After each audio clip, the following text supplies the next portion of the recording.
Nasty work out there tonight by the Browns offensive line. Shedeur Sanders showed the mobility as he was moving around.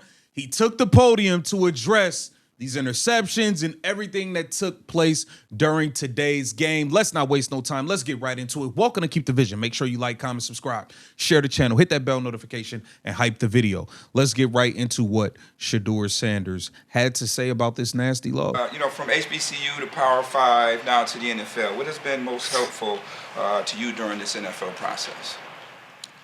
I would say each step been the most helpful for me. Because a lot of different perspectives, it's a lot of different viewpoints and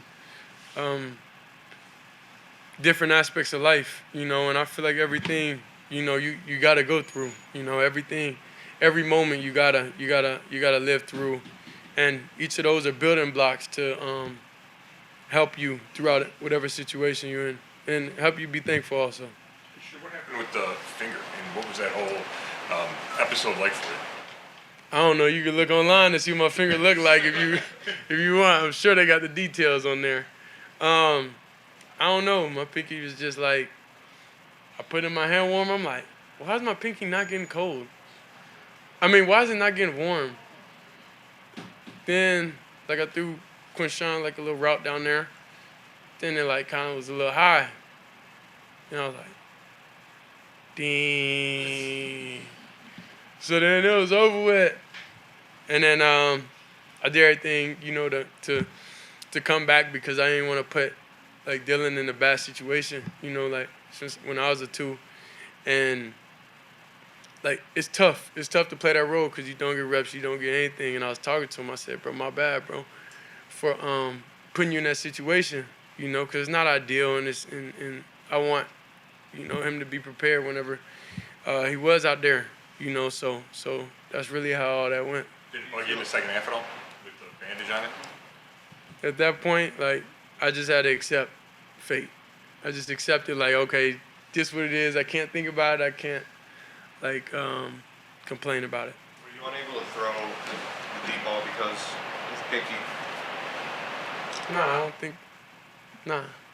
No, man. What did you see in Bro, these questions be dumb as hell. Was you not able to throw the deep ball because of the pinky? No, he couldn't throw the deep ball because the goddamn line can't block nobody. Can't nobody get down.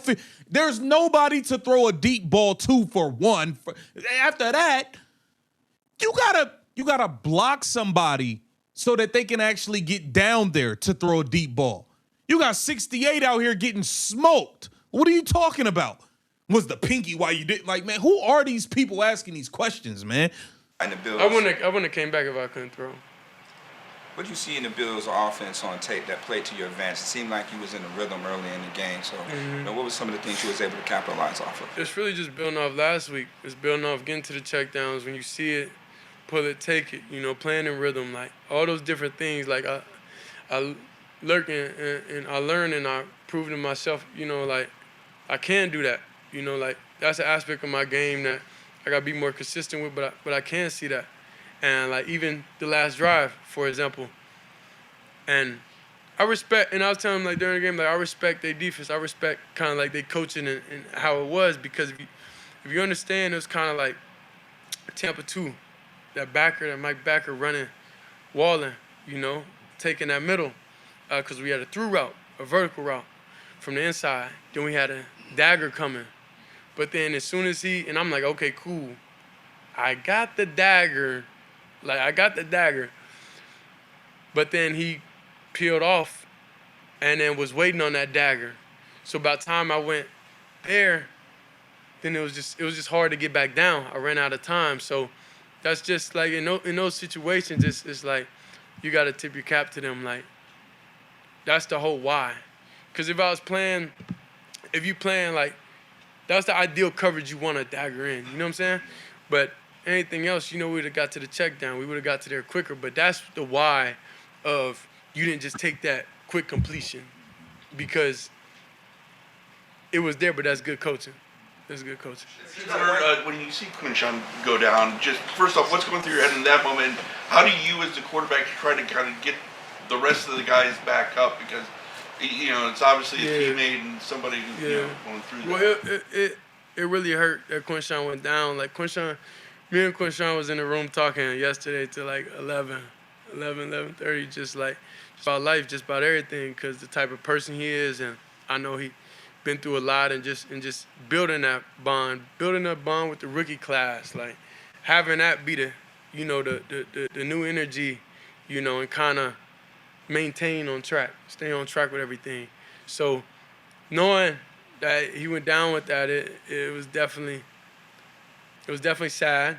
It was definitely sad because I'm like, backside, I can't throw this slant. They covering it. They in like two. I can't throw this slant. He heavy inside.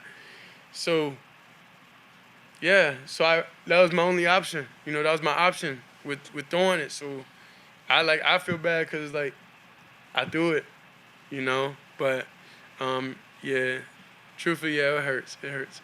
When sometimes quarterbacks take sacks, Man, prayers to Quinshawn Judkins, man. Get well soon, bro. Get well soon, man. people just say, "Oh, he's holding the ball too long." But to your point about the coverage adjustments and that sort of thing, Yeah. what context do people miss sometimes when they say? I mean, if you're in a world of pleasing people, you'll never be happy. So I'm thankful that I was able to prove to myself, that I'm able to play on time. I'm able to step up in the pocket. Like I'm able to do that. Like. You got to speak life into yourself, because if you look external for that, it's not going to happen, True. So, like, you just can't live in a world of thinking about other people's opinion, Like, you could take everything with a grain of salt, like, okay, cool, like, yeah, now I should have got to that check down, but the why was the reason. So it's like, who am I to just sit there and argue back and forth, about that? Like, that's me. I got to recognize, I got to recognize that and get back down, So that's just building on experience. It's building on time. That's building. So I look at those moments, okay, like, you got me. If you're going to give me now, Because I know in the future, all these are building blocks. These are all lessons that I'm definitely putting in my bag and going to grow from. Shedeur, did they do something to increase or change their pass rush in the last two series? Because it seemed like they were jumping on you pretty quickly. I'm not sure. I just know I just got to probably just get the ball out a little quicker. That's it. Especially with that offensive line, you got Home Depot workers blocking for you. Yeah. How's it with the mindset on that 4th and 2? Obviously, could have been a punt situation. You guys go for it on 4th down. What was going through your mind at that time?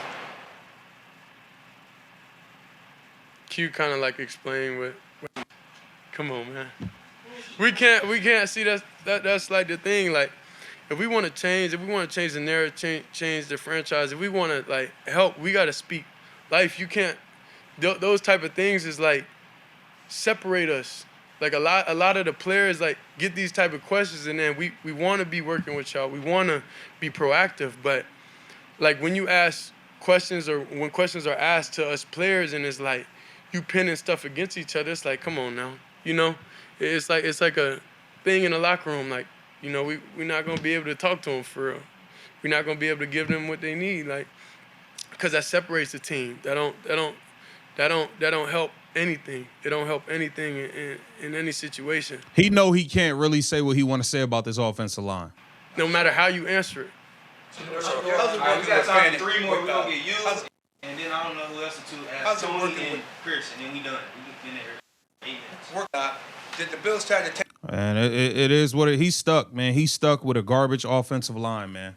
To the point where he asking the reporters, please stop asking me about these bums. Please stop asking me about these bums. Get down in the comments. Let me know what you think. This is Keep the Vision. Make sure you like, comment, subscribe.